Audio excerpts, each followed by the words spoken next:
ସାଙ୍ଗମାନେ ସମସ୍ତଙ୍କୁ ମୋ ନମସ୍କାର। ଦେଖନ୍ତୁ ଅପେକ୍ଷାର ଫଳ ଆସ୍ତେ ଆସ୍ତେ ଆସୁଛି। ଆପଣମାନେ କୁହନ୍ତୁନି ଗୋଟେ ପରେ ଗୋଟେ ରେଜଲ୍ଟ ଆସି ଚାଲିଛି। ଆଜି ବି ଗୋଟେ ମାନେ ଆପଣଙ୍କର ଫିଜିକାଲ ଏଜୁକେସନ୍ ଯେଉଁ ପିଟି ଟିଚରମାନଙ୍କର ଆସିଗଲା ଏକ୍ଜାମ୍।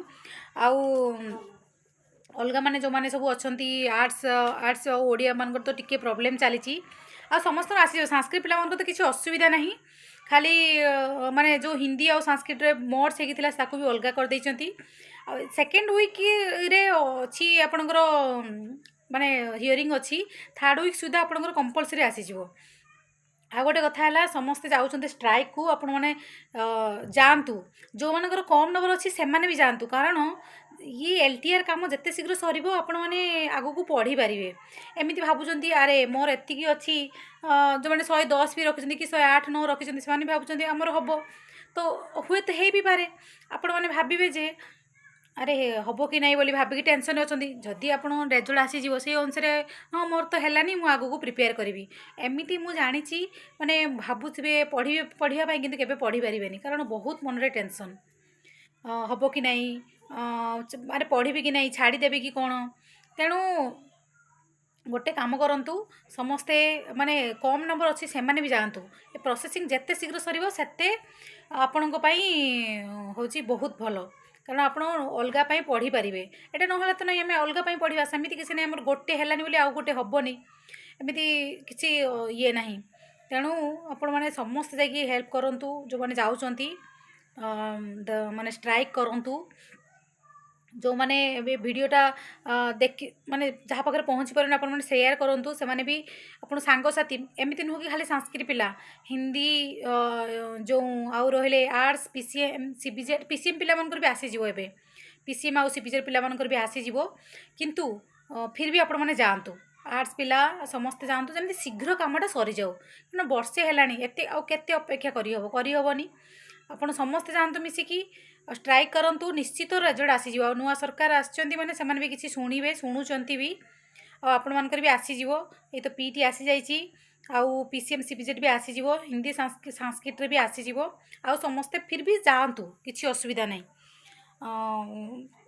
ଏଟା ହେଲେ ସିନା ଆପଣମାନେ ଆଗକୁ ପଢ଼ିବେ, ନହେଲେ ତ ସମସ୍ତେ ବହୁତ ଟେନସନ୍ରେ ଅଛନ୍ତି। ବହୁତ ପିଲା ମାନେ କିଛି କାମ, ମାନେ ଯେଉଁମାନେ ପ୍ରାଇଭେଟ୍ରେ କିଛି ପିଲା ଥିଲେ ସେମାନେ ଚାକିରି ଛାଡ଼ିକି ବି ଆସିକି ପଢ଼ିକି LTR ଦେଇଛନ୍ତି।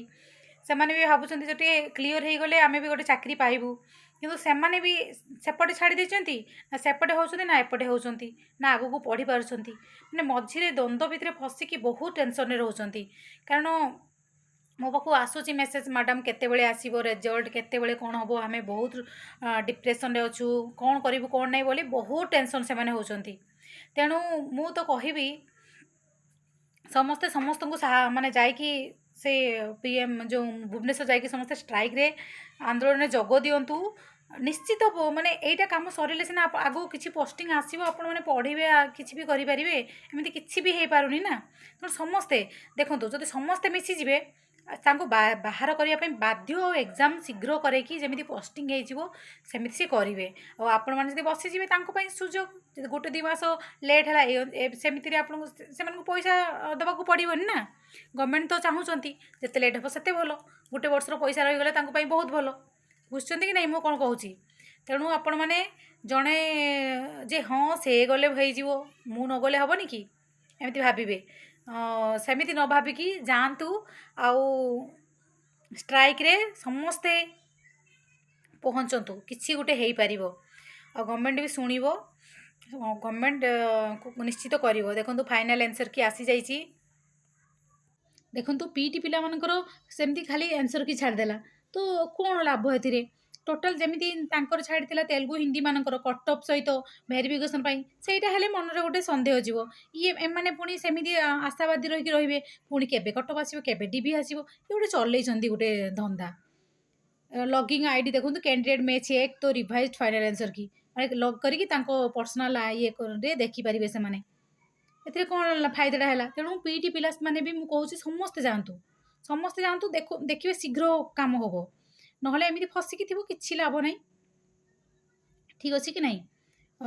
କାରଣ ସମସ୍ତେ ବହୁତ ଟେନସନ୍ରେ ଅଛନ୍ତି। ଆଉ ମେସେଜ୍ ଏତେ ଆସୁଛି, ଆଉ ଦୟାକରି ସମସ୍ତେ ଯଦି କମେଣ୍ଟ ବକ୍ସରେ କମେଣ୍ଟ ଲେଖିବେ ତାହେଲେ ମୁଁ ମାନେ ରିପ୍ଲାଏ ଦେଲେ ଜଣକ ଆନ୍ସର୍ଟା ସମସ୍ତଙ୍କ ପାଇଁ ହେଇଯିବ। କାରଣ ସେଇ ଗୋଟେ କ୍ୱେଶ୍ଚିନ୍ ସମସ୍ତଙ୍କ ମ୍ୟାକ୍ସିମମ୍ ପିଲାଙ୍କ ମନରେ ଆସୁଥିବ, ତ ଜଣକୁ ରିପ୍ଲାଏ ଦେଲେ ସମସ୍ତଙ୍କ ମନରେ ହେଇଯିବ। ଆଉ ସମସ୍ତେ ଯଦି ଜଣେ ଜଣ କରି ମୋତେ ପର୍ସନାଲ୍ ମେସେଜ୍ କରିବେ ତାହେଲେ ଟିକେ ପ୍ରୋବ୍ଲେମ୍ ହୁଏ। କେତେ ଜଣଙ୍କୁ ମୁଁ ମେସେଜ୍‌ରେ ରିପ୍ଲାଏ ଦେବି, ତେଣୁ ଦୟାକରି ତମେ ଆପଣମାନେ ସମସ୍ତେ କମେଣ୍ଟ ବକ୍ସରେ ଲେଖନ୍ତୁ ଆଉ ଭିଡ଼ିଓଟାକୁ ସେୟାର କରନ୍ତୁ ଯେ ଷ୍ଟ୍ରାଇକ୍‌କୁ ଆସିବା ପାଇଁ।